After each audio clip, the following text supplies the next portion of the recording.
Olá pessoal, sejam bem-vindos ao nosso podcast HabilitaCast, onde discutimos temas essenciais sobre a vida adulta. Hoje vamos falar sobre o tema Vida Adulta Jovem, dos 25 aos 40 anos, e o subtema Saúde Mental e Emocional diante do estresse e do burnout nos primeiros anos de carreira. Bom, para este bate-papo, eu quero convidar aqui a Aparecida Cordeiro, que é psicopedagoga e professora. E seja bem-vinda, Maria Aparecida, ou Aparecida Cordeiro, como chamo, né? Obrigada pelo convite, James. Esse é um tema muito importante, né, e que precisa ser realmente discutido. Espero poder, ajudar trazendo informações, e algumas reflexões sobre esse problema tão comum na vida adulta jovem.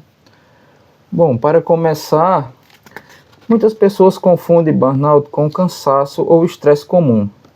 Aparecida, você pode explicar melhor o que realmente é burnout? Claro, James.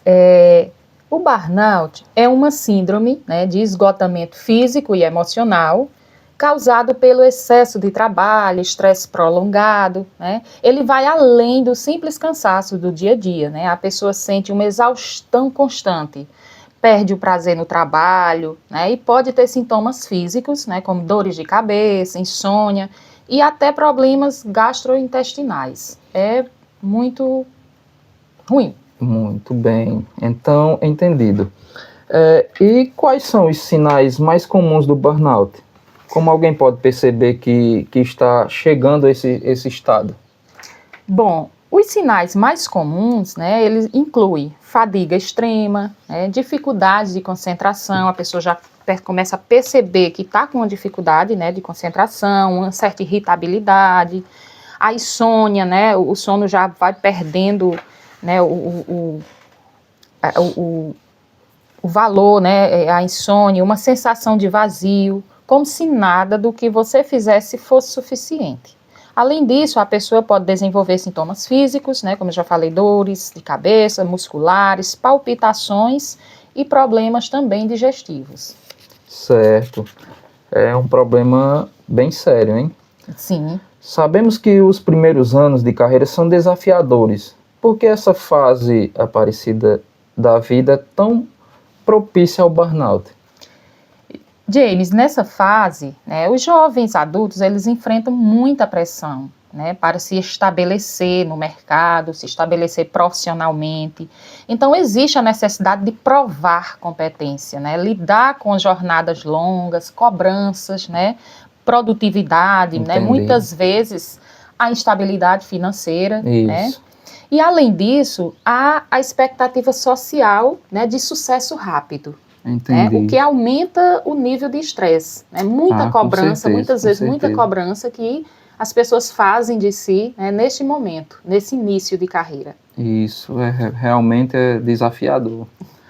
E falando em expectativas sociais, como a cultura do hustle, aquela ideia que devemos estar sempre produzindo, contribuir para o burnout? Então, essa cultura da produtividade extrema faz com que as pessoas sintam culpa quando não estão trabalhando. E aí muitos acreditam que precisam estar ocupados o tempo todo para serem bem-sucedidos, o que leva a uma sobrecarga mental e emocional, claro. Então, o problema é que isso gera um ciclo vicioso, de querer sempre mais, o trabalho mais e mais. Então, quanto mais a pessoa se esforça, sem descanso, mais ela se esgota e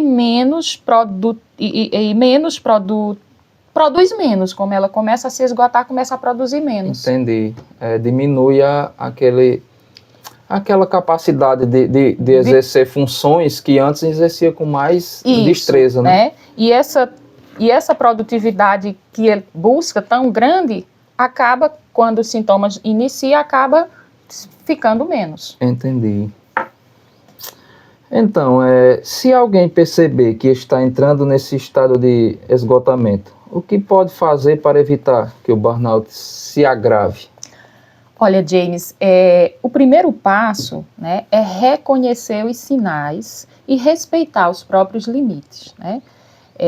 A gente fala que é o autoconhecimento de si, por isso que é importante a pessoa se autoconhecer, né, perceber. Muitas vezes ignoramos os alertas do nosso corpo e seguimos no piloto automático, né, sem o descanso.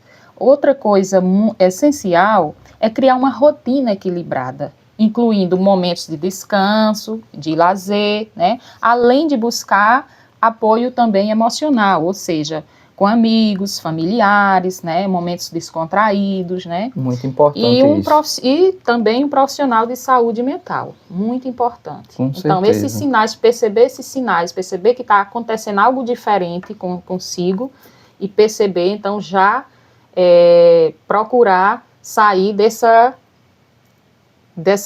correria, né, dessa velocidade e buscar se cuidar.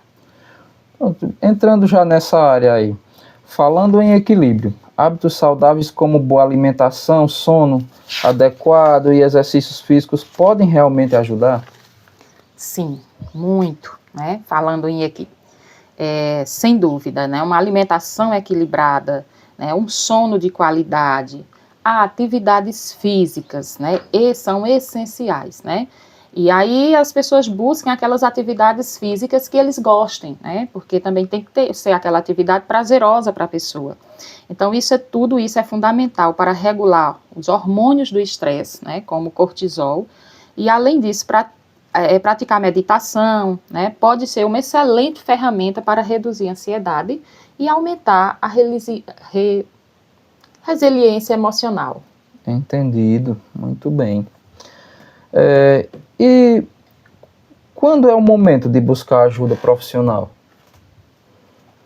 Se os sintomas persistirem, né, e começar a interferir na vida pessoal, né, e profissional, então é essencial, né, buscar essa ajuda de um psicólogo, psiquiatra, né, psicanalista. Muitas vezes as pessoas elas resistem por medo, né, de buscar esses profissionais, de buscar essas ajudas profissionais, terapias, por medo e por preconceito. Mas, gente, a terapia é o caminho extremamente eficaz para compreender e lidar com a burnout.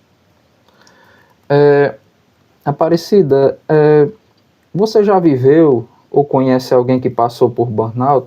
Como foi essa experiência? Sim, James, eu mesma, né, já passei numa fase da minha vida por um momento desse, né, no início, né, da minha carreira, eu já iniciei trabalhando, né, como professora, trabalhando em mais de uma escola, em 2 escolas, né, e assim, muito sem ter lazer, né, sem ter esse equilíbrio. Entendi. Então, trabalhava muitas horas por dia, não descansava direito, então, e comecei a perceber os sinais, né? Insônia, comecei a ter insônia, irritabilidade, sensação de vazio. Foi só depois de uma crise de ansiedade que eu percebi que precisava desacelerar e buscar ajuda. E aí, realmente, nesse momento, para poder me equilibrar, eu deixei um dos empregos e passei a trabalhar menos horas e produzir mais. Certo, então, assim, você buscou equilibrar a sua vida, né? Sim. Em relação a isso, e depois de passar por isso, qual seria o maior aprendizado que você pode compartilhar com nossos seguidores?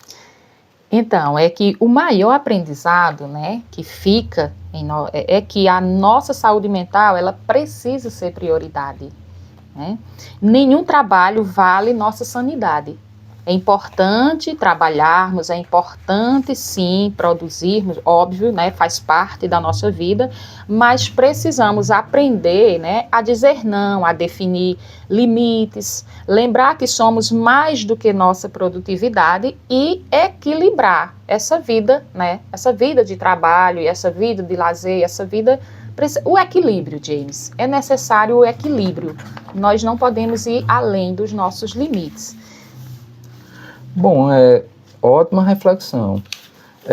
Para finalizar, que conselho você daria para alguém que está sentindo sobrecarregado agora no trabalho?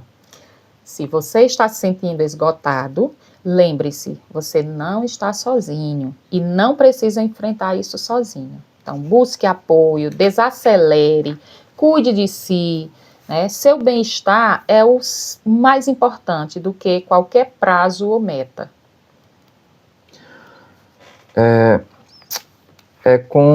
Bom, gente, é com essa mensagem importante que encerramos nosso episódio de hoje. Se você se identificou com esse tema, não hesite em procurar ajuda e compartilhar esse conteúdo com amigos que passam por este transtorno, por essa síndrome. Isso. E quero agradecer aqui a Aparecida Cordeiro pela conversa enriquecedora e a vocês que nos ouviram até aqui, obrigado pela companhia e até o próximo episódio, se Deus nos abençoar.